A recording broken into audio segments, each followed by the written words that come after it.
Muy buenas tardes a todos. Bienvenidos a este nuevo miércoles del Gran Continent y del Círculo de Bellas Artes. Qué bien veros a todos aquí, además ver tantas caras conocidas. Hoy, bueno, tenemos por delante un debate apasionante, también seguro que intenso. Hay mucha tela que cortar, ¿no?, sobre lo que ha dado de sí esta campaña, ¿no?, y sobre todo lo que está en juego este 28M. Bueno, lo primero, muchísimas gracias a los tres analistas que nos acompañan hoy en esta mesa. No hace falta presentación porque ya los conocéis. Pablo Simón, profesor y politólogo de la Carlos III. ¿Qué tal, Pablo? Muy bien, gracias.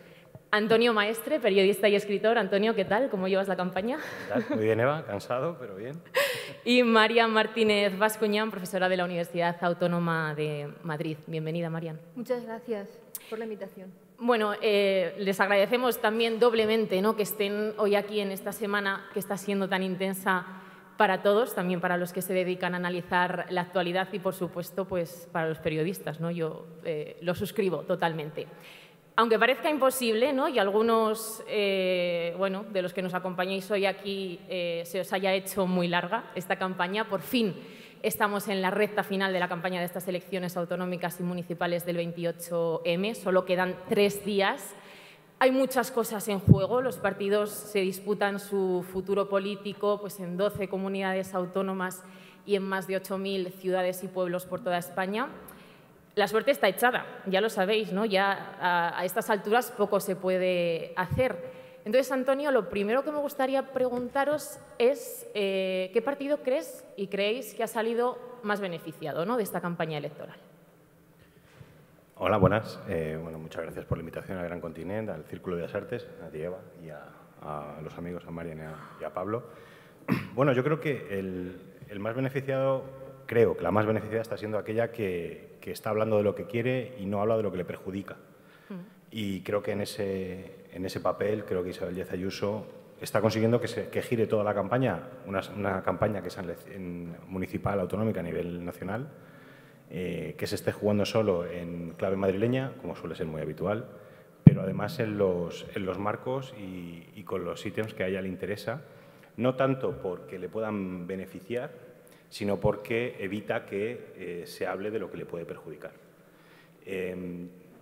Obviamente, creo que si en algo Isabel Díaz Ayuso podría salir perjudicada es si la campaña gira en torno a los servicios públicos, a la gestión administrativa de esos servicios públicos, a la justicia social, a la que niega, a los derechos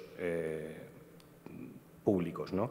Y creo que ella tiene la capacidad para, con mucha desvergüenza y con mucho desparpajo, con un discurso completamente desacomplejado, poder meter los marcos sobre los que gira toda la agenda pública, ¿no? Creo que eso hace que evite que se hable precisamente pues, de la sanidad. Hoy, por ejemplo, se ha sabido que no se han conseguido cubrir las plazas MIR de los médicos, que no se puede hablar de las condiciones en las residencias de ancianos y que no se puede hablar también de cómo está ahora mismo la atención primaria en la Comunidad de Madrid. Eso, en esos marcos, ella saldría perjudicada porque tiene que dar cuenta no solo de su gestión, sino de la gestión de su partido durante los últimos casi 30 años, ¿no? Por lo tanto, mientras habla en clave nacional y habla de otros temas que evitan que los que le perjudiquen sean el marco de la discusión, pues creo que es la más beneficiada porque además se habla en toda España de ello. Marian, es verdad que se ha nacionalizado, ¿no?, la campaña por completo, que hemos visto casi como que eran una primera vuelta, ¿no?, de unas elecciones generales. No sé cómo crees tú que ha afectado la irrupción, por ejemplo, del tema de ETA, ¿no?, en esta campaña, ¿no? Bueno, creo que sí, que se ha nacionalizado. Yo creo que era inevitable en la medida en que en diciembre pues vamos a tener probablemente elecciones generales. Creo que esto es un gran error, pero aún así, como digo, es inevitable. Es decir, hay muchos mitos en torno a estas elecciones, ¿no? Y probablemente podamos discutir sobre ellos ahora después. En primer lugar, que hay una pulsión conservadora, ¿no? Que estamos dentro de un ciclo de derechas. Este es uno de los mitos, probablemente es así, viendo un poco lo que ha pasado en Grecia, viendo lo que ha pasado en Finlandia, Bueno, viendo las últimas elecciones en Europa, podría ser así. Pero bueno, esto de alguna forma hace que veamos las elecciones o los resultados electorales como si fuese un fenómeno natural, ¿no? Contra el que no cabe nada que hacer. Otro de los mitos, y que tiene bastante sentido, es el de Valencia, ¿no? Que Valencia va a marcar, es una de las claves electorales, y va a marcar probablemente la confirmación de ese ciclo o no. La lectura probablemente al día siguiente o la misma noche electoral será si el PSOE resiste o si el PP avanza, ¿no? Si el PP avanza, ¿no? Se hablará de Madrid, Andalucía y Valencia, que con esas tres comunidades pues no se puede, en contra no se puede gobernar, eso es lo que probablemente se dirá. Y bueno, ahí también tendremos más claves, ¿no? Como si entra Podemos o no en el Parlamento, es decir, qué lectura cabe hacer también del lío de las izquierdas a partir de lo que ocurra. La segunda clave será hasta qué punto o no existe esa transferencia estructural del bloque de izquierda a las derechas. Y otra de las claves será si reaparece una neoconvergencia con la que pactar o no, ¿no? Pero bueno, tú me decías si ETA ha irrumpido o esas lecturas nacionales. Yo creo que es curioso cómo me interesa más cómo estamos todo el tiempo reivindicando la diversidad territorial, y en un momento en el que aparece la oportunidad para hablar de esa diversidad territorial, de las distintas comunidades, de sus problemas, de sus idiosincrasias, en fin, de todo esto, pues de repente todo también se colma con una lectura en clave nacional, ¿no? Y en eso tiene un papel muy importante los medios de comunicación, cómo incluso Valencia entra como clave porque va a determinar también un resultado nacional, ¿no? Esto también es curioso, cómo incluso la disputa de las izquierdas entran por lo que pueda suceder después en clave nacional. Entonces es algo sorprendente cuando siempre estamos reivindicando esa diversidad. Y luego hay otro elemento interesante, es el papel que ha jugado Pedro Sánchez en la campaña, ¿no? Cómo de alguna forma ha desplazado a las campañas electorales regionales, a los propios varones, ¿no? De cada uno de los territorios, lanzando constantemente medidas y que se van a aprobar en un Consejo de Ministros y que, sin embargo, van a tener o se lanzan con la pretensión de que tengan un impacto en cada uno de los territorios, ¿no? A mí esto también me parece interesante. Pero sobre ETA y Bildu, pues es otro de los ejemplos, ¿no? De cómo al final ha calado, pero creo que era algo inevitable teniendo en cuenta la gravedad de incluir en las listas electorales a exetarras con delitos de sangre, ¿no? Pero bueno, creo que aparte de esto de Bildu, que también ha desaparecido ya, porque todo cada vez es más rápido y también ahora estamos hablando del racismo, ¿no? O sea que creo que hay más claves, además de esta, en relación a esa nacionalización de la campaña. Intentaba despertar un poco pues, el tema del terrorismo ayer José María Aznar, pero bueno, es verdad que lo de Vinicius lo ha tapado todo. Pablo, claro, es una campaña totalmente nacionalizada en la que las cuestiones más territoriales, más locales y municipales han pasado un poco a un segundo plano, pero ¿qué influye más a la hora de votar, ¿no? A la hora de que un ciudadano deposite su voto hacia un partido u otro en las elecciones del domingo? Ese voto territorial de yo voto a este alcalde porque va a tomar esta medida o va a hacer tantos parques en mi ciudad, o este plebiscito nacional, ¿no? Y esta fidelización hacia el partido pensando en un plebiscito más nacional y más general, pensando en las elecciones generales, ¿no?, que tenemos por delante. Bueno, antes de nada, buenas tardes y gracias a todos y a todas por venir. Voy a comenzar, si me permites, negándote la premisa, ¿vale? Yo no estoy de acuerdo con que se haya nacionalizado la campaña y voy a intentar justificar por qué. Realmente lo que yo tengo la impresión es que vivimos una campaña de dos velocidades, lo que pasa que una de ellas no la estamos viendo porque ocurre por debajo del radar. Es decir, estamos hablando mucho a propósito de que estamos en una lógica, hablar sobre Bildu, sobre los anuncios, etcétera, y eso es cierto que está ocurriendo en el elemento que toca al sistema o al ecosistema mediático que trata de informar a vista de pájaro de todo lo que ocurre, pero después cuando empezamos a bajar territorio por territorio, empezamos a ver que hay mucho diferencial tanto en el comportamiento electoral como en la evaluación de los propios gobiernos respecto al ámbito nacional. Fíjate, por ejemplo, que el Partido Socialista hay territorios en los que incluso mejoraría sus resultados respecto a las anteriores elecciones, en algunos retrocede y en otros retrocede mucho. Sitios en los que Podemos aguanta y cruza amplísimamente el umbral del 5%, como Navarra o Baleares, y otros en los que está pelota al palo. Quiero decir con esto que nosotros tendemos a ver como si todo el evento o toda la elección fuera de un ámbito desde la perspectiva solo nacional, y es cierto que, desde luego, hay un componente de nacionalización mayor en estas elecciones que en unas autonómicas separadas, pero luego hay dos campañas en paralelo. Ahora, la pregunta que tú me hacías muy en concreto es ¿qué pesa más a la hora de votar? Teníamos una pregunta antiguamente en el CIS que permitía discriminar entre 3 categorías, pero ahora una vez más Tezano se ha vuelto a romper la serie y ahora solo tenemos 2. Antes se preguntaba a los votantes, bueno, ¿tú a qué le das más importancia a la hora de votar? ¿Al ámbito nacional, al ámbito autonómico o local o a los dos? Lo que nos salía normalmente es que la gente te decía aproximadamente que sobre un 30-40 le daba mucha importancia al autonómico y local, un 30-40 a los dos y el 20% restante solo a lo nacional. Ahora Tezano solo hace la pregunta entre 2 posibilidades, o lo nacional o lo autonómico. Y lo que nos sale, con variaciones según el territorio, y yo creo que esto es lo interesante, es que más o menos 3 de cada 4 votantes, más o menos, te dicen que van a votar por claves locales y autonómicas, y solo un 25% por claves nacionales. Ojo que esto se solapa, y ojo que hay muchas variaciones según el sitio al que miremos en función de la penetración del ámbito nacional. Y te pongo 2 ejemplos. Donde menos, en Asturias. En Asturias nos sale que es la comunidad autónoma donde menos peso se le va a dar al tema nacional a la hora de votar. Donde más, en 2 sospechosas habituales, Comunidad de Madrid y La Rioja, que es donde nos dice que más. Por tanto, uno tiende a pensar que la sigla y el ámbito de discurso nacional pesará más, donde más importancia se le dé. Por lo tanto, la Comunidad de Madrid sí tiene una campaña muy nacionalizada. Sin embargo, me pregunto si Baleares o Asturias no tiene otro tipo de claves que no estamos viendo y que nos explica los diferenciales que ocurren allí. Pero claro, esto conecta un poco con lo que decía Mariam, ya lo dejo, que es que como también tenemos unos medios de comunicación que han perdido mucha capilaridad sobre el territorio, y esto es algo muy problemático, muchas veces nosotros intentamos informar con la mirada de aquí de lo que está pasando allí, pero tenemos poco de lo que está pasando allí que nos venga con su mirada hacia la visión de conjunto de Madrid. Y esto sí que es algo que hace que haya claves que se estén perdiendo, que yo creo que son interesantes, ¿no?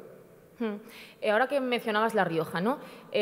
No sé si creéis que el PSOE puede mantener en las 9 comunidades autónomas, ¿no?, que tiene ahora mismo en el Gobierno, o que hay síntomas de que realmente se puede llegar a dar ese cambio de ciclo, ¿no?, al que constantemente está apelando el PP. Os invito también a que debatáis y os interrumpáis. Me encanta que hayas dicho, ya que hablamos de La Rioja, ¿no? Claro, es que además ese fenómeno de La Rioja, ¿no?, que es muy curioso, o sea que... Bueno, a ver, solo por recordar un poco cómo está el mapa territorial, de las 12 comunidades autónomas que hay en juego, en 9 hay presidentes socialistas, en 1 Revilla con el PSOE gobernando y en 2 gobierna el Partido Popular. Evidentemente esto es como ocurre cuando hay elecciones al Senado estadounidense, ¿no? A veces te toca un tercio favorable y otras veces te toca uno desfavorable. Evidentemente este turno ahora es desfavorable para la izquierda, es evidente. Y en muchos sitios está pelota al palo. Luego, la expectativa razonable, si Ciudadanos se está descomponiendo y el PP está absorbiendo gran parte de ese voto, es que el PP gane poder institucional y territorial. Eso es lo que va a ocurrir seguro. La pregunta es ¿cuánto y dónde? Son 2 preguntas, por lo tanto. ¿Cuánto y dónde? Ahí es donde está la cuestión clave, ¿no? Y hay una cosa que lo voy a dejar aquí votando un poco por debajo de la mesa y luego la cogéis si queréis, que es... Y, ¿vale?, por volvernos ahora un poco locos, y si estuviéramos sobreestimando el nivel de participación electoral en estos comicios, si eso es así, si hubiera algún tipo de sobreestimación en ese sentido, lo que habría es una ola azul mucho más contundente de lo que están captando los sondeos. Si por el contrario la estimación es correcta, eso significa que, como muchos colegas ya han dicho, el Ayuntamiento de Barcelona se va a decidir por 20.000 votos. Elige tu propia aventura. Claro, es que hay plazas que tienen un escenario muy ajustado, ¿no, Marian? Este es un escenario, vamos, completamente abierto en el que puede pasar cualquier cosa, ¿no? ¿Cuáles son estos lugares y estos territorios que realmente está ahí el juego? No, pero en realidad, o sea, lo que las encuestas están dando, más o menos sí que hay un consenso, hay una tendencia, ¿no?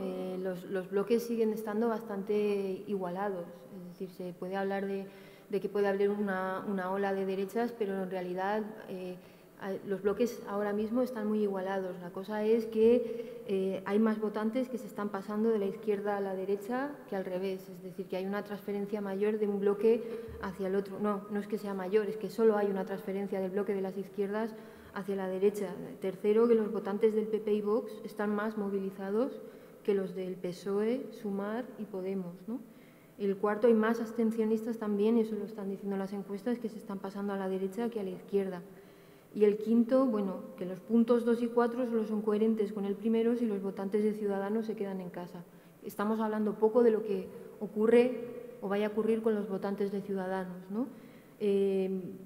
Yo creo que es interesante y se ha puesto tanto en el mapa Valencia porque de alguna manera está repitiendo la pauta de Madrid y de Andalucía. Es decir, de alguna manera se está viendo esa transferencia del bloque de la izquierda a la derecha y la absorción total por parte de Ciudadanos del bloque de las derechas, ¿no? Hay algo que es curioso con este bloque, con Ciudadanos, y es que cuando tú llamas a desalojar a Sánchez como si fuera una emergencia nacional, lo que haces es mimetizar a todas las derechas. Es decir, a pesar de que hay un aparente fraccionamiento de las derechas, al final todas se mimetizan en ese objetivo común, ¿no? Y eso Ayuso lo ha sabido hacer muy bien. Este domingo Soledad Gallego publicaba un artículo interesante en el que decía cómo se plantean las elecciones, ¿no? Cómo las plantea Madrid desde hace tiempo en esta comunidad como un referéndum contra Sánchez, ¿no? Hay una burbuja antisanchista que moviliza más y que moviliza sobre todo más que a las izquierdas,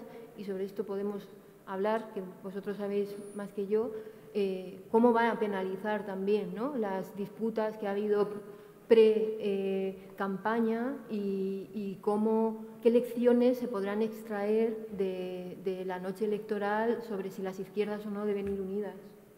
¿Moviliza más a la izquierda o a la derecha este fenómeno, Antonio?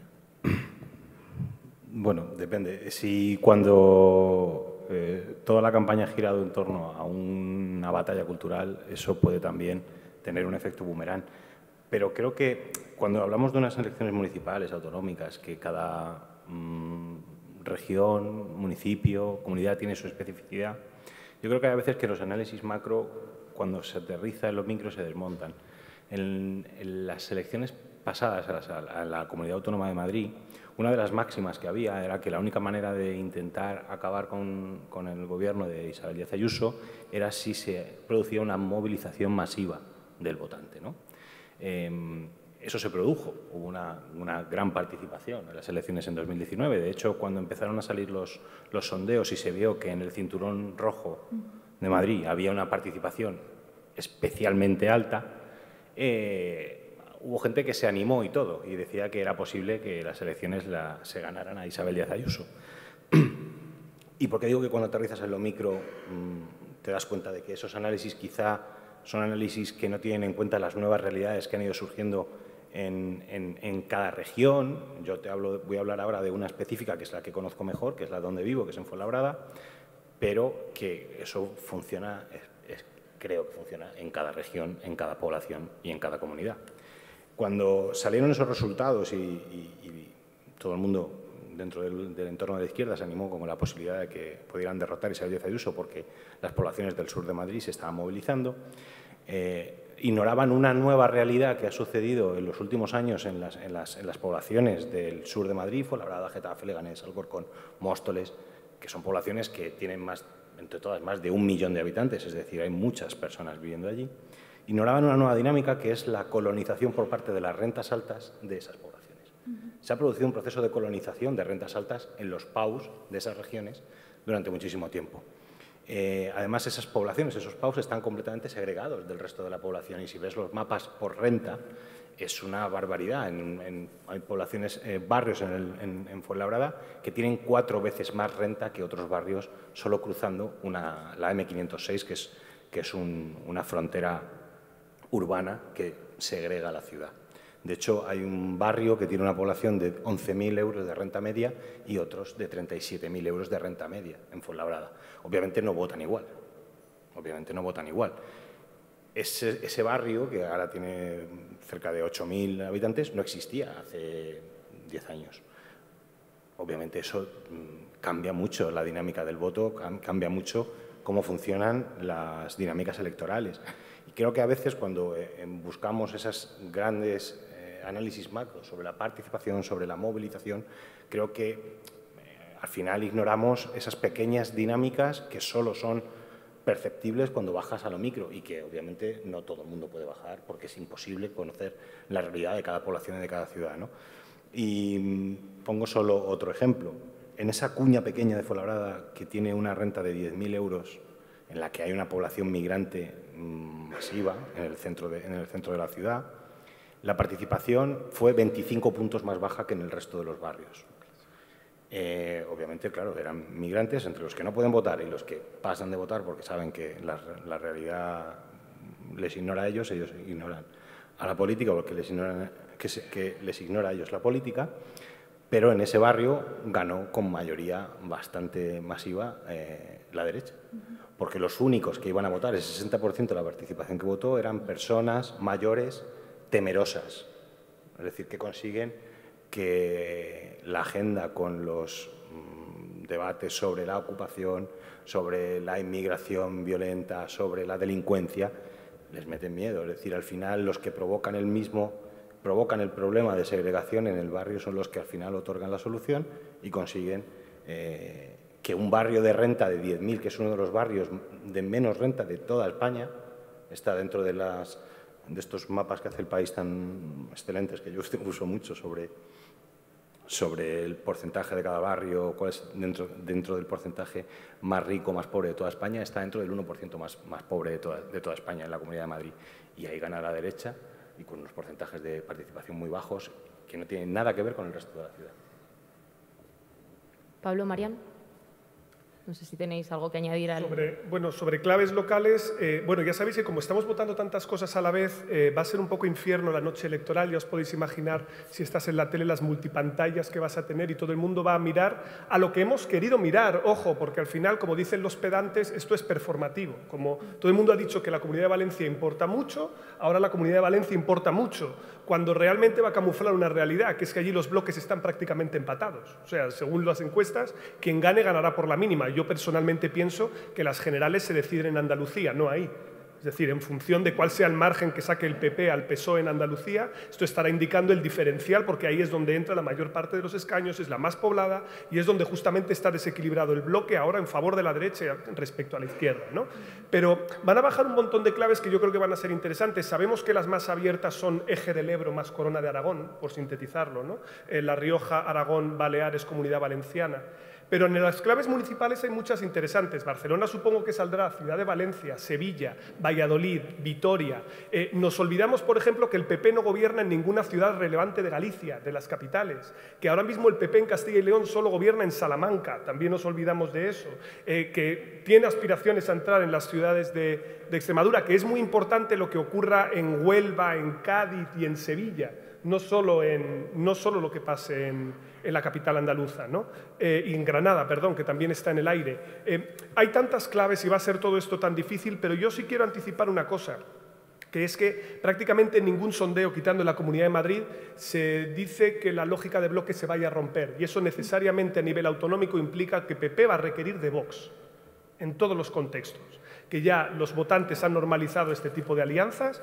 En el nivel municipal no va a ser tan necesario si el PP se convierte en primera fuerza y hay mayoría de derechas en el Pleno, porque ahí puede conseguir el alcalde la investidura automática, pero en el nivel autonómico vamos a ver todo este proceso que ahora que tenemos encima presentando el 18 de Brumario, que es una vez como tragedia y otra vez como farsa, pues igual que se vivió como tragedia en la izquierda lo de que Podemos entrar en coalición, lo vamos a vivir ahora como farsa en la pelea entre PP y Vox para entrar también ellos en los gobiernos de coalición, porque lo pedirán. Yo creo que en la Comunidad de Madrid, si al final se queda a pocos escaños Ayuso, la fuerza de negociación de Vox va a ser escasa.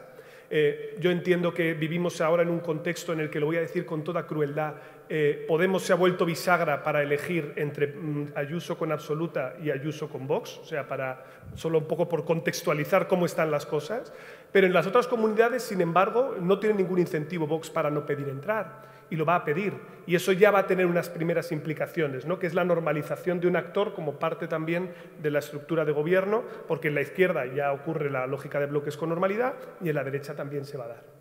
Que Podemos entre, ¿no?, en la Comunidad de Madrid va a suponer, lo decías, Pablo, que Ayuso gobierne con Vox o no, pero ¿qué va a pasar en el Ayuntamiento, ¿no? ¿Cómo va a ser de condicionante si Podemos entra o no entra en el Ayuntamiento de Madrid? Marian, Pablo, Antonio, quien queráis. Por favor, vosotros sois los madrileños. Yo no soy madrileña. Antonio, fuenlabreño. Es que son de Fuenlabrada, como ni puedo votar en Madrid.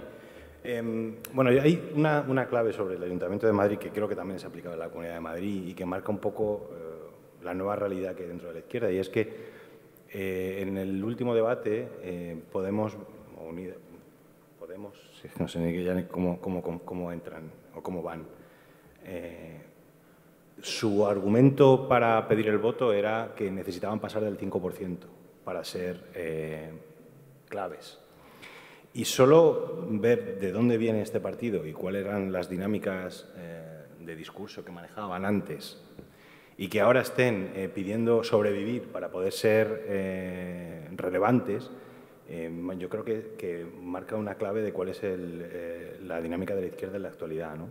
Es decir, cómo Podemos, que era un partido eminentemente de Madrid y que sigue siendo un partido eminentemente de Madrid, prácticamente está desapareciendo de Madrid y que está pidiendo con su discurso simplemente la supervivencia para ser relevante, ¿no? Y creo que el hecho de que dentro de la izquierda se maneje ese discurso para intentar quitarle a la alcaldía a Martínez Almeida, creo que es una muestra de debilidad y creo que es muy difícil conseguir una plaza como Madrid con un discurso de ese tipo, por mucho que Más Madrid obviamente maneje un discurso mucho más ambicioso. Todas las encuestas dicen que Ayuso va a estar muy cerca de la mayoría absoluta. Antonio, tú que conoces muy bien, ¿no?, la izquierda, ¿qué errores ha cometido la campaña del PSOE, ¿no? ¿Qué errores ha cometido? ¿Tú cómo lo ves? ¿Pero han hecho campaña? Claro, es que yo creo que son dos candidatos muy desdibujados, tanto Reyes Maroto como Juan Lobato. ¿Qué achacáis? Hay una leyenda urbana que dice que el Partido Socialista en Madrid lo da por perdido para intentar ganar esos votos en otras comunidades. Y yo no sé ya si tomarlo leyenda urbana o como algo que funciona de manera efectiva, ¿no? Yo creo que no sé muy bien cuáles son las claves del fracaso del Partido Socialista en Madrid durante tantos años, ¿no? La candidata de la Comunidad de Madrid, Reyes Maroto, creo que, bueno, pues yo creo que ha sido una buena ministra de Industria, pero a veces hay cargos de gestión que no funcionan como candidatos. Y yo creo que Reyes Maroto es un ejemplo. No funciona. Simplemente no funciona.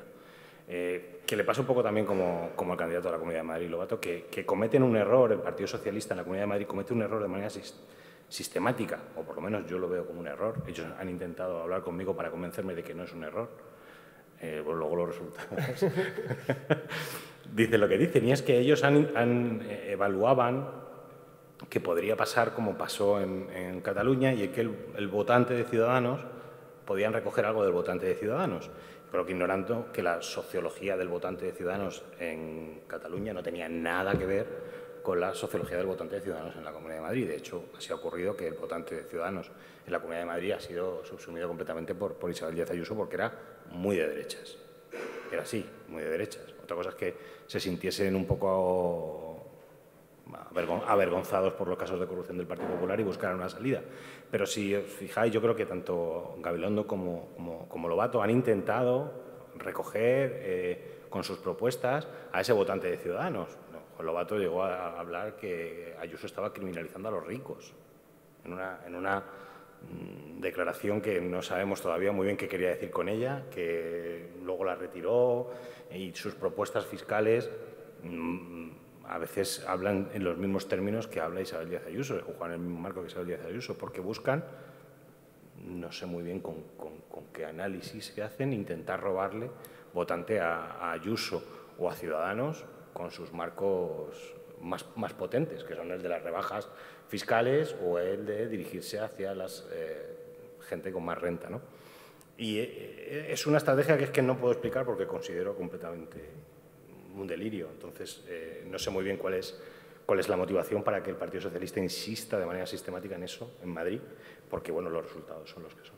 Pablo, ¿lo compartes? Creo que en Madrid es muy específico y también, en sentido, bueno, es verdad que estamos aquí, entonces nos parece más especial porque estamos aquí, o sea que yo misma estoy cayendo en mi propia crítica, pero Ayuso ha conseguido ser como la representante, y no me gusta ya usar esta palabra porque se ha vaciado completamente, ha conseguido ser la representante del trumpismo en España, que ha conseguido, gracias a tres elementos fundamentales, ¿no? Polarizar a partir de la confrontación con Sánchez. A ella la oposición en Madrid se le queda pequeña, con la posverdad absoluta, es decir, la mayoría de las entrevistas que ha hecho y las declaraciones que hacen están plagadas de mentiras, y luego con una lógica tribal, ¿no? de todo se describe, toda la realidad encaja en esa lógica del nosotros contra ellos. Es absolutamente así. Entonces, el desafío que tienen aquí en Madrid las izquierdas no solamente tiene que ver con un programa alternativo, que ya es difícil, ¿no? Con ocupar la campaña con temas que no sean efectivamente los temas que el marco, ¿no? que quiere Isabel Díaz Ayuso, sino además un modelo alternativo de comunicación. Esto es muy difícil y yo creo que Alejandra Jacinda lo intentó ensayar en el debate de Telemadrid, al final fue la única que destacó en relación al resto, porque de alguna manera sí que se metió en ese marco de Ayuso más trumpista, ¿no? Y no es ninguna, o sea, es pura descripción, ¿no? Creo que probablemente de las izquierdas en la Comunidad de Madrid la que mejor haya hecho la campaña electoral, en el sentido de que se ha hablado más de ella y se ha hablado más de las propuestas de ella en la comunidad, ha sido de Podemos. Y luego en el ayuntamiento, no sé, yo creo que esto también es una verdad. O sea, la derecha está mucho más movilizada que las izquierdas, y yo creo que aquí hay una responsabilidad compartida. Hay un discurso de perdedor, efectivamente, que tiene que ver con esto que decía antes Antonio, ¿no? Si lo que nos va a movilizar es que necesitamos cruzar ese umbral, ¿dónde estamos, ¿no? Pero por otro lado, creo que es importante que si surge una nueva plataforma que tiene como objetivo eso, sumar, al mismo tiempo la responsabilidad de sumar mayoritaria recae sobre la persona que está dirigiendo o que ha emergido con esa plataforma. Y de hecho creo que esto se ha visto después, hasta el punto de que Yolanda Díaz ha hecho campaña con Podemos tanto en Valencia como en Madrid. Yo creo que las izquierdas se han dado cuenta de lo que se están jugando en ambos territorios, porque es verdad que, aunque no debemos hacer clave nacional, pero sí que se pueden establecer esas lecturas estructurales, en el sentido de que haya un mayor trasvase de un bloque hacia otro. Todo eso son lecturas que se van a hacer de cara a las nacionales, y creo que ahí, si las izquierdas están desmovilizadas, creo que hay que hacer una atribución de responsabilidades un poco más equitativa. ¿Cómo pueden afectar, maestre, los resultados de Podemos, que sean más o menos malos, a que se consiga un pacto con Sumar? En mucho. De hecho, a ver, hay malas lenguas que hablaban de que esto era como la bolsa, ¿no? Que tú podías comprar acciones de Podemos en un momento en el que estaban muy altas, te iban a salir más caras, o esperar a las elecciones autonómicas y municipales, ver el resultado y comprar cuando están bajas. Obviamente, su participación en esa nueva plataforma tendría que verse reflejada acorde a los resultados que ha conseguido ahora, y no a la ilusión que había sobre unos resultados anteriores que no se correspondían con su peso real en la actualidad, ¿no?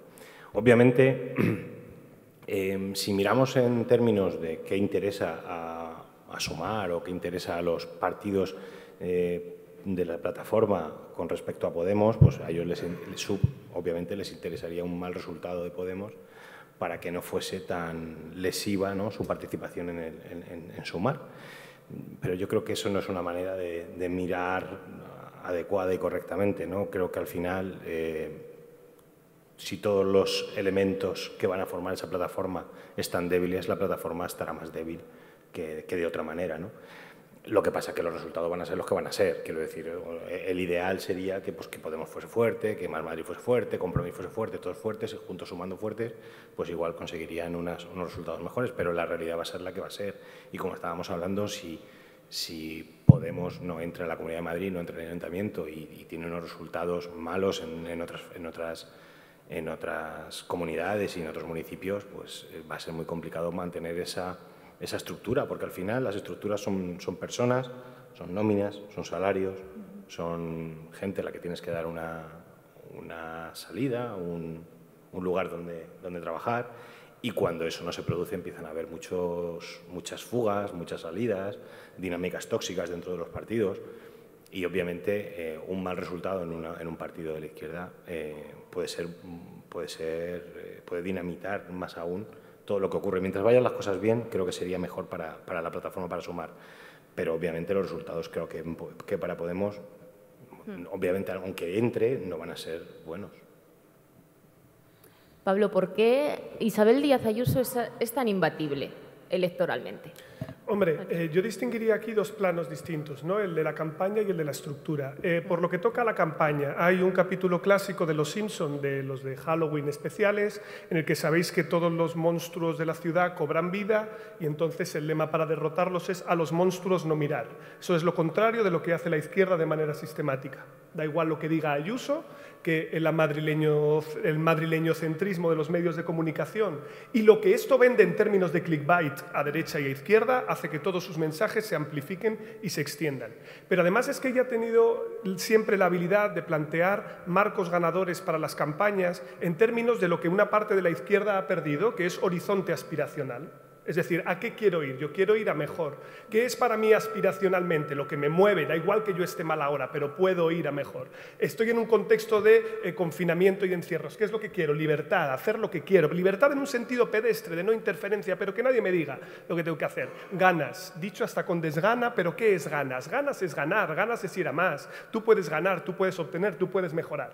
Tú puedes estar con este discurso romantizador de una parte de la izquierda en el que hay que decir a los obreros industriales que están 8 horas en una planta de montaje que tienen que amar y querer la posición en la que estás, y luego tienes la estrategia de una parte de la derecha, sobre todo la madrileña, que ofrece escapismo de clase, que es decir, no, tú lo que tienes que hacer es salir de aquí como sea, por cualquier medio, ganar e ir a mejor. Yo te ofrezco eso, yo te ofrezco esa aspiración y es muy eficaz porque mientras tanto los otros no ofrecen un horizonte alternativo, y eso en términos solo de campaña.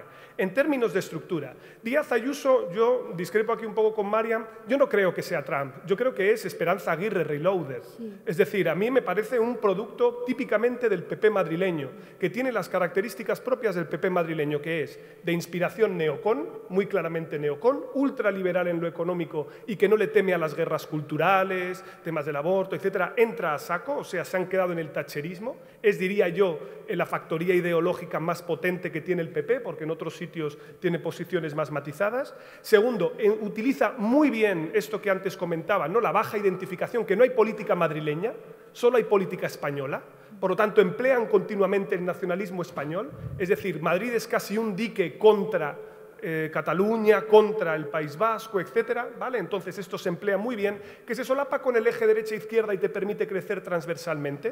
Por eso Vox lo tiene más difícil contra Díaz Ayuso, aunque intente sacar la cabeza en temas de inmigración y de seguridad, porque el nacionalismo español, que es el principal motor de Vox, sí que lo puede capitalizar Ayuso, y eso solo es posible, esta estrategia, en una condición de oportunidad que viene dada por ostentar el poder. Si ella se hubiera ido a la oposición, esta estrategia desde fuera no se puede hacer. Desde la plataforma que te da la presidencia de la Comunidad de Madrid y el tener un control de subvenciones y de ayudas públicas a medios de comunicación afines, esto te da una brunete y una capacidad de influencia enorme. enorme, es más poderosa, ya se ha visto, que el jefe de la oposición, que fue depuesto por ella misma. Es decir, estos tres elementos coadyuvados juntos, yo creo que le dan una enorme potencia. Fijaos que la oportunidad que tiene la izquierda de ganar es con un PP que está enormemente debilitado en liderazgo interno, sacudido por casos de corrupción y en un ciclo de hipermovilización de la izquierda. Y aún así se quedaron a 4,5 puntos porque Luis García Montero no llegó a entrar dentro de la Asamblea, ¿no? Recuerdo que eso pasa, lo cual, en fin, no voy a decir la maldad, pero es que me sale de dentro decirlo, que ojalá las derrotas como esas fueran también premiadas, ¿no? Con un Cervantes para todos. Pero bueno, en cualquier caso, la cuestión que termina ocurriendo es esa, que de una forma o de otra, ni siquiera casi cuando había la mejor condición de oportunidad se logró. Ciudadanos se equivocó en 2019 y ahora yo creo que no es el ciclo propicio para que la izquierda pueda desmontar el tinglado que tiene aquí Díaz Ayuso. Pero, Pablo, y este fenómeno de Ayuso, ¿no? Este altavoz también que le damos los medios nacionales que explicabas, ¿no puede condicionar a un votante que esté en Galicia, que esté en Navarra, que esté en Baleares? Yo creo que no. ¿A votar al PP? Yo creo que no. Yo creo que no porque al final esto es darwinismo político. ¿Quién gana mejor? Darwin dice que quien se adapta mejor al territorio, ¿no? Pues el PP puede llevar la fórmula Moreno-Bonilla en Andalucía, mientras que el PP lleva la fórmula Ayuso aquí, son compatibles y todo el mundo está ahora jugando a lo que siempre juegan los medios de izquierda. Y aquí voy a volver a ser otra vez provocativo y malvado. ¿Cuál es la afición favorita de los conglomerados mediáticos de izquierda y de derecha? Buscar los varones díscolos de cada uno de los partidos para elevarlos en estatura porque dan pellizcos de monja a sus liderazgos nacionales, ¿no? Entonces tienes a ABC y a El Mundo cuidando mucho a Lambán y a Paje y tienes mucho por el otro lado, antes a Feijóo, ahora ya cuando saltó al Nacional no, pero a Feijóo y a Ayuso cuidando mucho a estos porque le dan pellizcos de monja a Casado. Y luego de repente se dan cuenta que, ostras, Lambán y Paje roban votantes de la derecha y Ayuso y Feijóo roban votantes de la izquierda. ¿Por qué será? Hombre, si has estado dulcificando su imagen, pensando en clave nacional, has estado construyendo un liderazgo autonómico que es cada vez más imbatible. Y eso es una lógica que ocurre a ambos lados del espectro político, que en el caso de Feijóo, recordemos, venía con muy buen crédito, saltó a lo nacional y se vio la erosión, porque ahí se acaba la luna de miel. Lo mismo creo que pasaría con Ayuso. Acordaos que no tenemos casos de presidentes autonómicos que hayan sido presidentes de España con éxito, aunque haya habido algún candidato. Y cada vez que ha habido un político que ha saltado de la arena autonómica a la nacional, rápidamente su popularidad se ha hundido, ¿no? Tenemos a Rimadas, tenemos a Pachi López, tenemos a más casos de este tipo, porque ahí ya se rompe la luna de miel, porque en el fondo nuestro sistema de medios piensa que las autonomías son subsidiarias, que lo importante es la proyección de la imagen nacional, y yo creo que eso juega un papel ahí.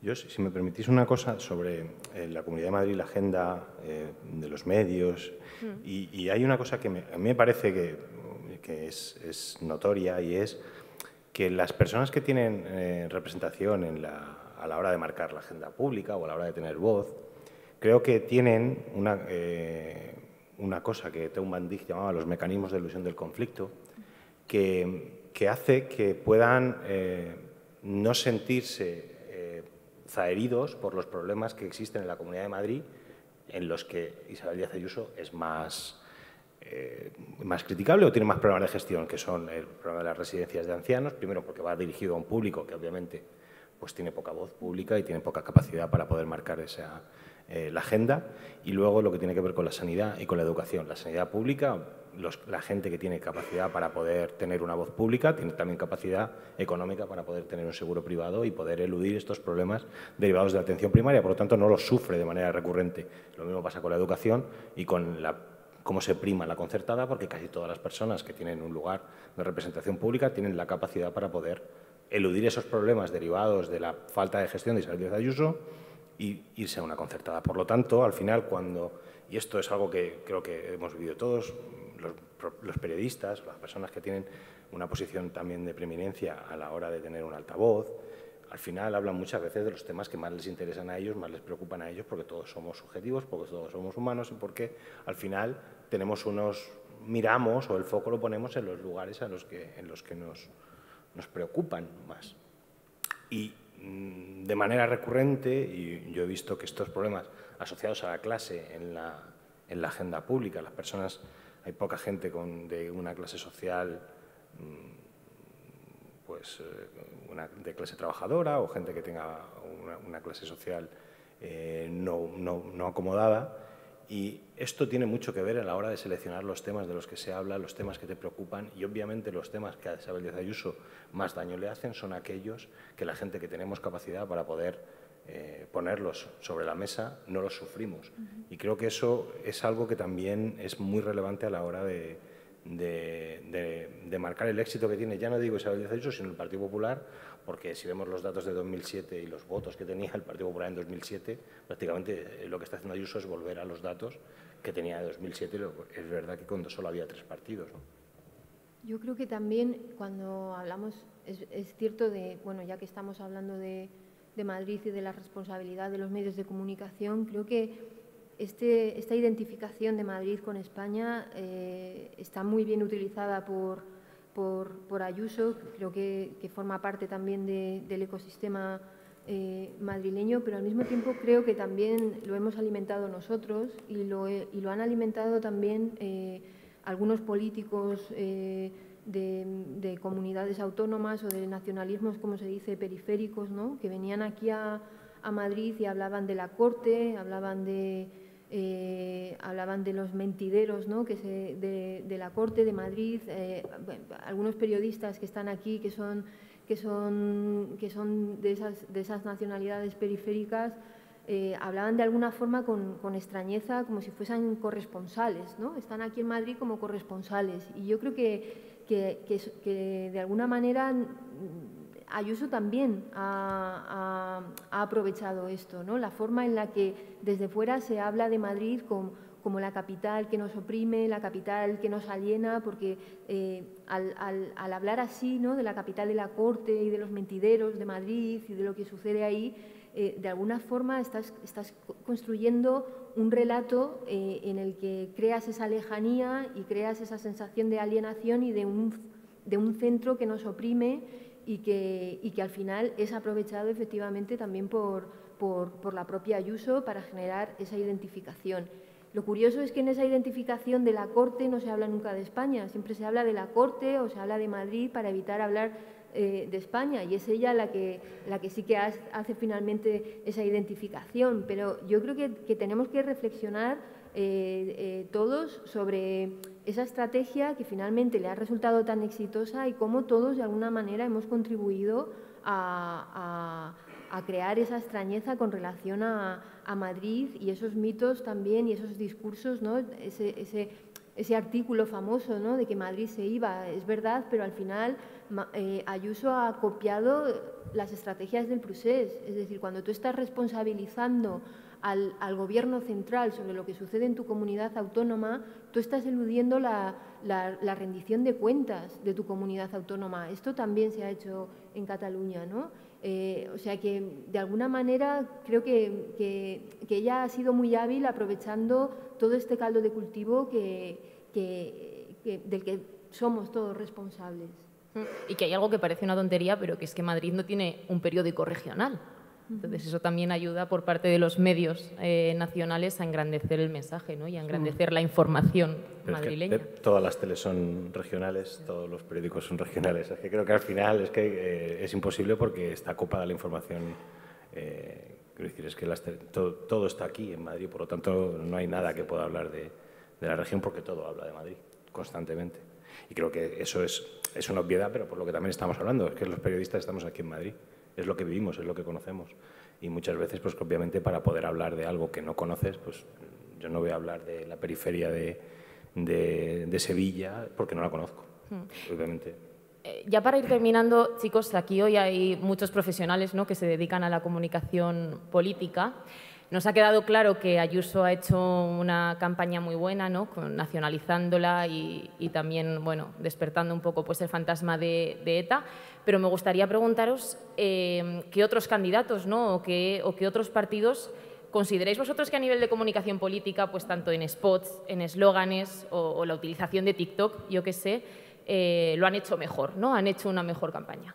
A ver, a mí me recordaba, por cierto, nota al pie en Manu Rojo, que el caso de Aznar, que sí que había sido presidente autonómico, yo me refería a salto directo desde una autonomía al nacional, solo por puntualizar.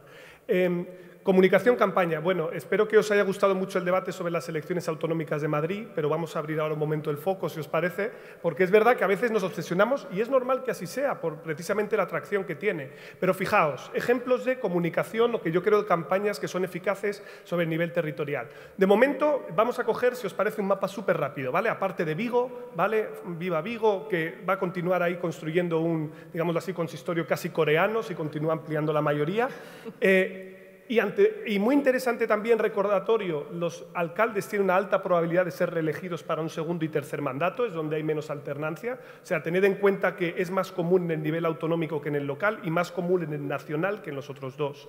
Pero si bajamos a nivel de presidentes autonómicos, yo creo que ha habido algunos que se han sabido mover con mucha gracia, más allá de que ahora estén abiertas o no sus comunidades autónomas. Algo que ha pasado muy desapercibido es Ximo Puig.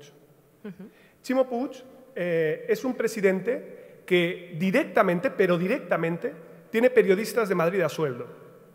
Así de claro, así de claro. Y que ha conseguido nacionalizar el debate y convertirlo en central en la Comunidad de Madrid, precisamente porque tiene una campaña enormemente agresiva, porque sabe que mucho de lo que necesita para tener continuidad ahí se juega aquí. Y es justamente uno de los sitios en los que es verdad que el PP sería primero, pero en los que, por ejemplo, mejor aguanta.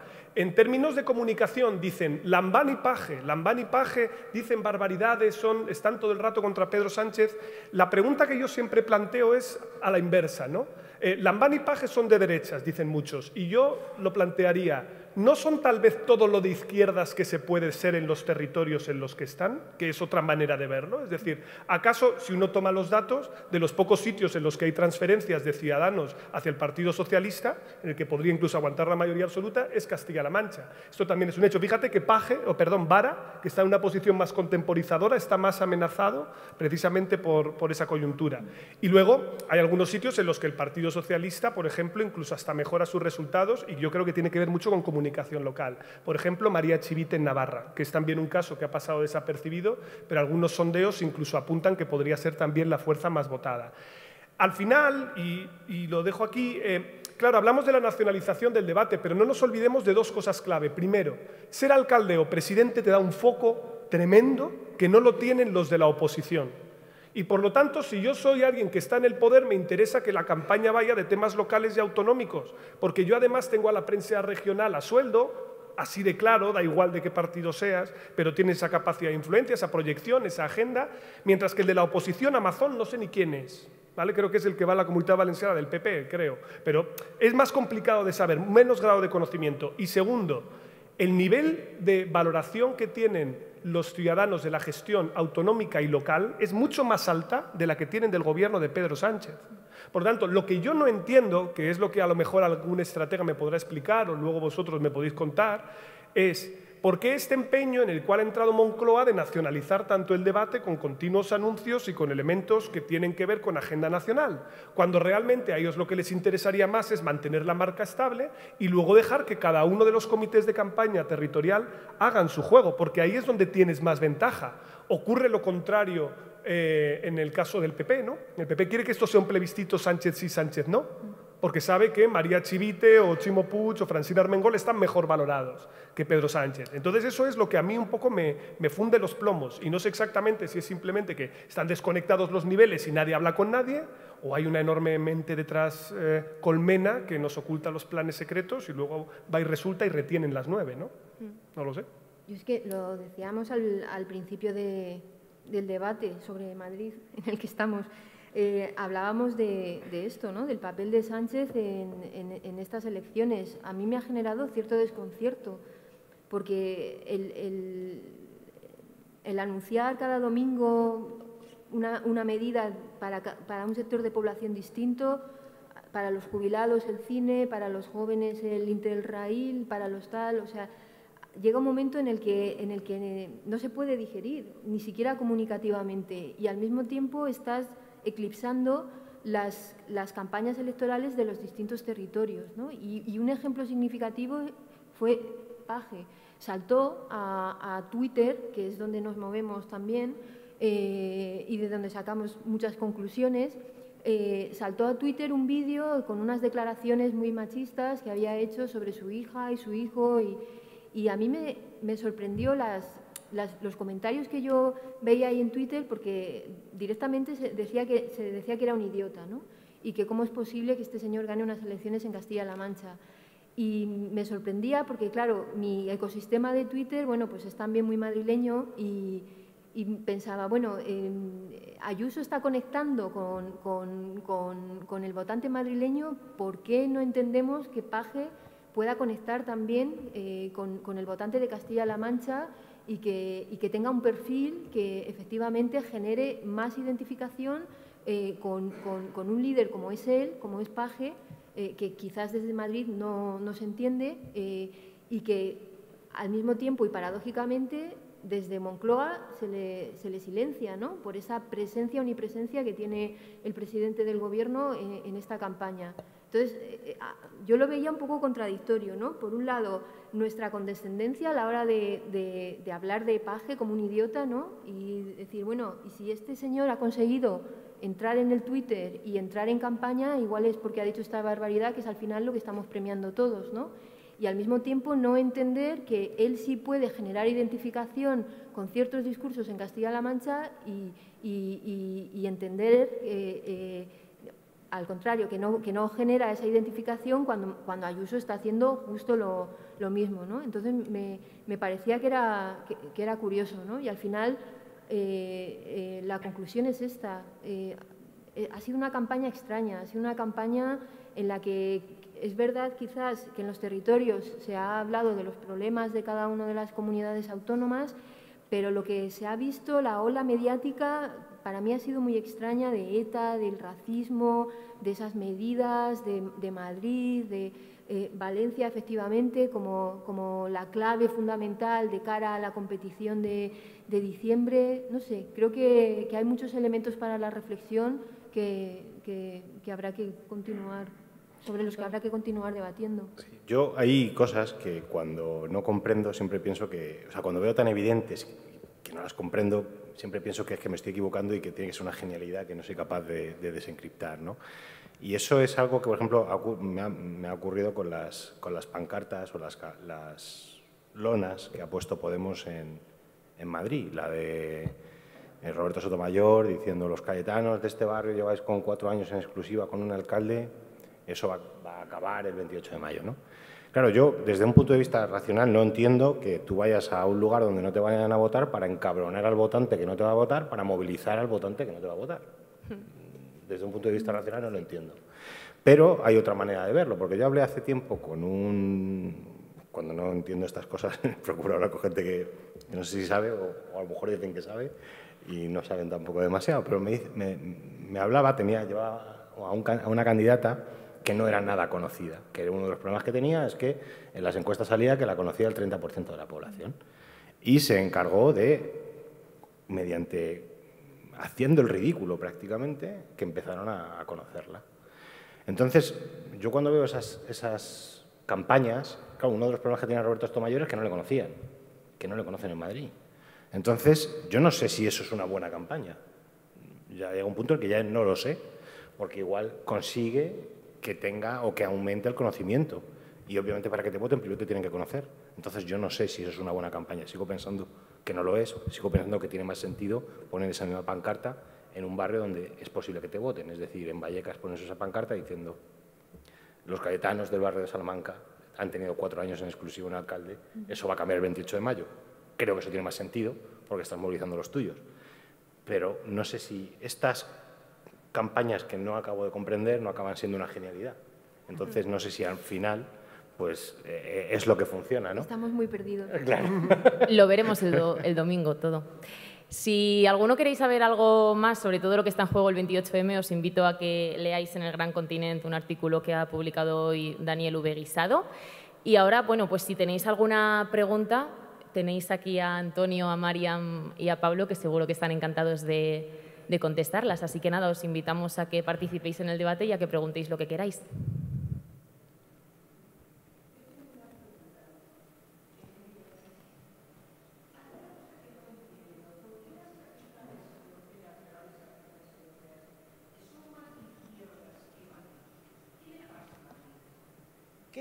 ¿Qué tipo de votante es Madrid?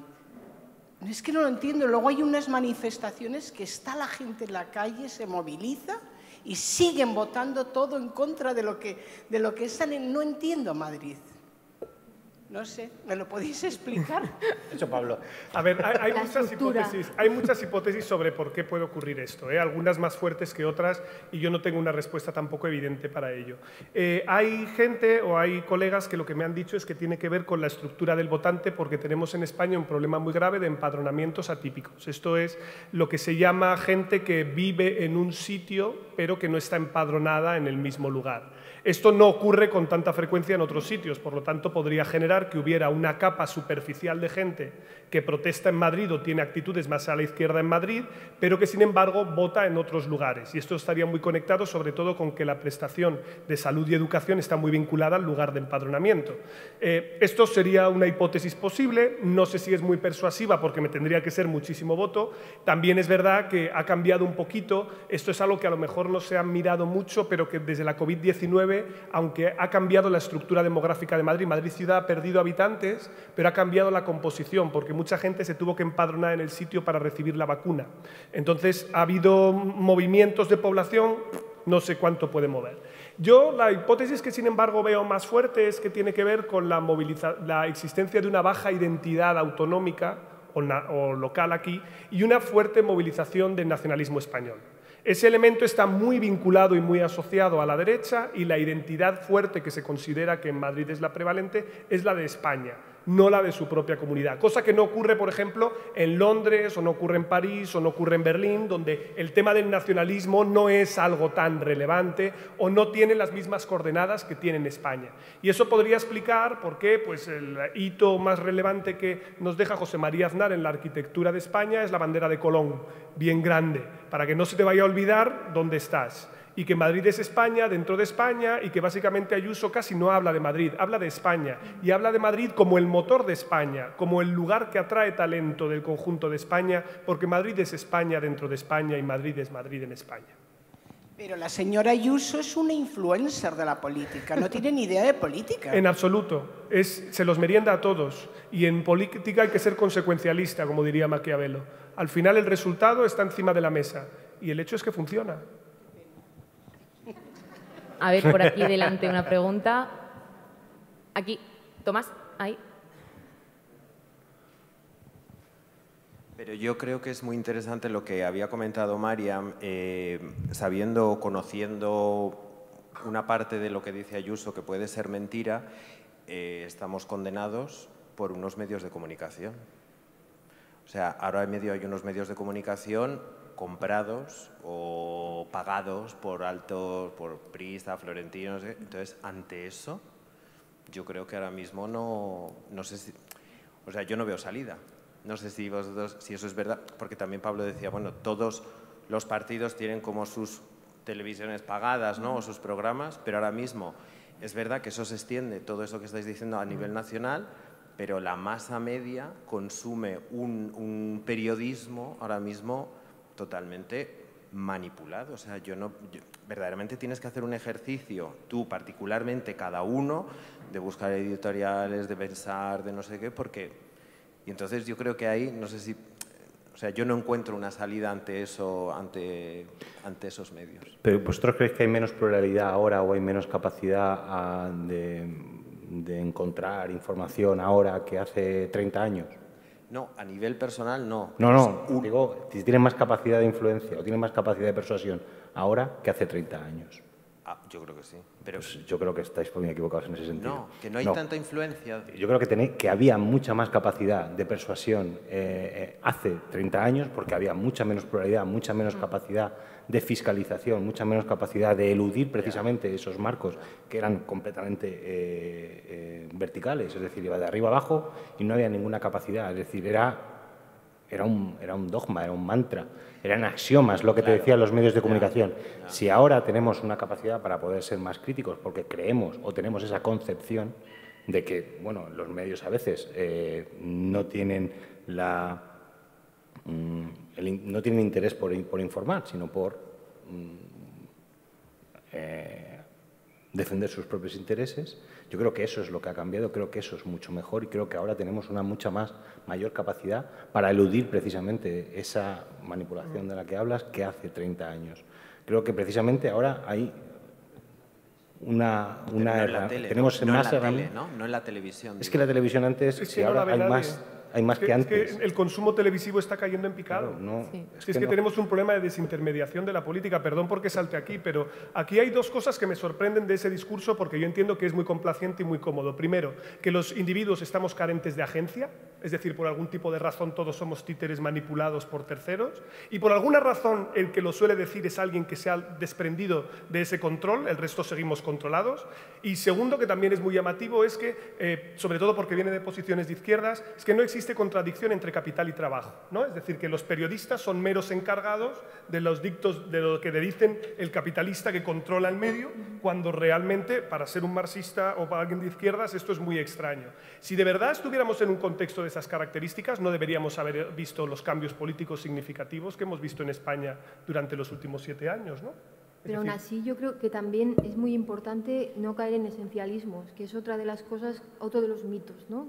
De los mitos de la campaña, el ciclo de derechas, la importancia de Valencia y Madrid es facha. O sea, creo que es muy importante encontrar otras explicaciones que no se reduzcan a esto, ¿no? Que el votante madrileño es más de derechas, el votante madrileño es facha, el votante es más nacionalista. Creo que hay en los últimos 20 años un proceso de construcción de un votante que tiene que ver también o incentivado y motivado por una serie de políticas que se han desplegado desde las instituciones, incluidos los medios de comunicación. Creo que esta noche el debate en televisión española es el de Madrid, al que no va a asistir Ayuso. Ayuso ha ido al de Telemadrid, no ha ido al de Televisión Española. Madrid no se toca por muchos intereses y ahí sería interesante también indagar en lo que ocurre. Pero sobre todo esas políticas de privatización de servicios públicos, de segregación también, de políticas urbanísticas que construyen literalmente el votante y que llevan 20 años construyendo este votante. Por tanto, creo que es más interesante ese tipo de explicaciones y son las que tenemos que dar que no que Madrid es facha. Hay que salir de ahí. Solo un apunte, y es que los mayores cambios políticos que se han dado en España se han dado con la estructura de medios que tenemos en la actualidad. Bueno, pero hace 30 años no teníamos el fenómeno de las fake news. Sí, como que no, sí. Bueno, pero no con el impacto. No se han ganado, Trump, etc., ha ganado gracias a esta política del miedo. Gracias a que Hillary no movilizó a los votantes obreros que se quedaron en casa en los estados clave. Es decir, podemos seguir buscando explicaciones que tengan que ver con simplemente el poder de influencia de los medios de comunicación. Lo que yo digo es que Bolsonaro ganó más por el voto anti-PT y la movilización que hubo a nivel de base de los evangelistas que lo que se pudo mandar de fake en los WhatsApps. Porque ese es un elemento que sabemos que se hizo, pero no sabemos cuánto impacto tuvo. Pero nunca miramos a la estructura. Cuando hablamos de polarización, todo el mundo es culpa de los medios de comunicación. Hombre, hemos tenido una crisis económica Cambridge de caballo, Analytics ¿no? existía hace 30 años. ¿El qué? Toda esta gente, Cambridge Analytics, Sí, toda correcto. esta gente, sí, los que trabajaban con Trump, esto no existía hace 30 años. Correcto. Pero Esto es un solo fenómeno nuevo. existía una televisión que era la que ocupaba todas las televisiones de todas las casas. Ese poder que tenían... Pero que tenía hace 30 años se debatían ideas, no ¿Sí? fake. Bueno, nos sorprenderíamos mucho de ver los programas de hace 30 Bueno, años. Es que yo creo que al Podemos final hablar de miramos... la clave, las primeras Sí, claves, por supuesto. etc. Me gustaría saber, claro, es que esto es imposible porque no tenemos datos, ¿no? Pero me gustaría saber cuánta gente votaba al Partido Socialista en la época de la clave porque Felipe González era guapo y cuántos porque habían debatido profundamente las ideas de su programa. ¿O cuánto votaban en el PC porque se debate sobre el marxismo? Si es que no funcionaba, es que no funcionaba así, es que el poder que tenía antes, la estructura de medios que había antes, en la que eran pocos medios, controlados por muy pocas personas y que además no había capacidad de fiscalización ni de comprobar que aquella información que se daba era una información adecuada o correcta, porque no teníamos esa capacidad o porque bueno, era un trabajo mucho más profundo, íntimo, casi filosófico y personal, que ahora tenemos una capacidad que a través de las redes sociales se ha democratizado. que eso tiene una parte negativa, pero también tiene una parte muy positiva. Por lo tanto, creo que al final, ahora que es cuando existe de verdad pluralidad, existe la capacidad para acceder al conocimiento, otra cosa es que no todo el mundo lo hace, pero es que tampoco lo hacía antes. Pero antes, la estructura de medios estaba mucho más jerarquizada, mucho más controlada y tenía mucha más capacidad de poder, de influencia, porque ahí, si el poder de un medio de comunicación no es lo que cuenta, sino lo que no cuenta. No es lo que explica, sino lo que, bueno, en lo que no pone el foco. Cuando solo había una televisión y decidía de qué se hablaba, se acabó. Antes había mucha más capacidad de los medios para poder manipular a la gente que ahora. De verdad que ahora no. Porque es que es muy autorreferencial. Y dentro de la izquierda es muy autorreferencial. Y yo tengo mi medio y como tengo mi medio, pues ataco a este medio para que mi medio crezca. No porque crea que los medios... No, es porque si yo tengo este medio, pues hombre, pues para llevarme los lectores necesito atacar a este medio y este es malo, yo soy el bueno. Pero no funciona así. Sí, cuantas más empresas informativas, más pluralidad. Creo que tenemos tiempo a una última pregunta. No sé si hay alguien... Vale, por aquí. Hola, ¿qué tal? Bueno, en primer lugar, daros las gracias a los tres por todas las claves que nos habéis brindado, porque me ha encantado. Y bueno, yo os quería preguntar que no sé si estas elecciones son una primera vuelta de las generales, como dice Feijóo, ¿no? Pero sí que quiero saber si os parece una oportunidad para construir nuevos liderazgos, porque al final es difícil que un presidente autonómico salte al nacional, como habéis dicho, pero no me parece imposible, ¿no? Vamos, por ejemplo, en el tema del PP, todo el mundo parece pensar que si Feijóo pincha, pues está ahí en la recámara Moreno Bonilla, que a mí me fascina como figura, o Ayuso, ¿no? Ayuso habla mucho de los españoles, pero Moreno Bonilla también está hablando mucho de los españoles y confronta incluso con el tema de Doñana, ¿no? Con el gobierno central y tal. Pero en el PSOE, ¿qué puede ocurrir? Porque nadie habla sobre qué pasará después de Sánchez. Hay un auténtico abismo. ¿Qué pensáis que puede pasar? Esto es súper interesante. Mira, yo de todas maneras creo que antes de las generales no vamos a ver ningún movimiento en ese sentido, ¿vale? Incluso si hay una estrepitosa derrota de la izquierda y Sánchez es pato cojo, evidentemente, teniendo la presidencia europea ahora, para lo que me queda en el convento, pues hago la presidencia y ya veremos después. Eso es seguro. En el Partido Popular es cierto que podría haber algo más de ruido si las expectativas no se colman, pero así y todo, él le dejarían disparar la última bala. La novedad que hemos visto en este PP es que por primera vez de facto se ha convertido en un partido de varones. De hecho, Feijóo preside una gestora de varones tras haber depuesto a Pablo Casado. Y por lo tanto entendemos que ellos son los que tienen la principal arista de poder. ¿Quién se podría constituir como liderazgo en la derecha? Tú has hablado de Moreno Bonilla, que claramente tiene hambre de poder nacional, eso está claro. También se habla mucho de Díaz Ayuso. Yo creo que la respuesta a esa pregunta va a depender de cuál sea el electorado dentro del PP que designe al futuro sucesor de Feijóo si no lo lograra. Los aparatos y la estructura tienen una intención. Si se vuelve a dar la palabra a los militantes, incluso con un sistema difícil alambicado a dos vueltas, yo tengo muy claro quién ganaría a ella frente a él claramente, ¿vale? Porque los partidos son pendulares y después del fracaso del moderado Feijóo se vuelve a la ideología, igual que después del fracaso del tecnócrata Rajoy se mueve hacia Casado. En el caso del Partido Socialista siempre es más complejo. ¿Por qué? Porque los liderazgos emergen de la nada. No ha habido un solo caso, creo recordar, en el que de primeras el Delfín haya salido, ¿vale? Almunia Borrell, pues iba a ser el Delfín, luego al final lo matan, va Almunia, se estrella. No se sabía quién, cogieron a un chico muy guapo de Madrid que iba a ser manipulable desde atrás y Pedro Sánchez se le descontrola. Zapatero pasó exactamente lo mismo, se supone que iba a ganar José Bono. Yo creo que el liderazgo que pueda venir está por ver, pero va a depender mucho de dónde queda banquillo autonómico. Esto es muy importante porque no es lo mismo si tras el 28M solo queda banquillo autonómico en el PSC y en la mayor parte de federaciones del interior y el centro de España el Partido Socialista tiene poco peso, respecto a que se rebascule el equilibrio territorial de poder. Porque para mí lo más interesante que ha ocurrido durante el último lustro ha sido que el Partido Socialista ha perdido el motor andaluz.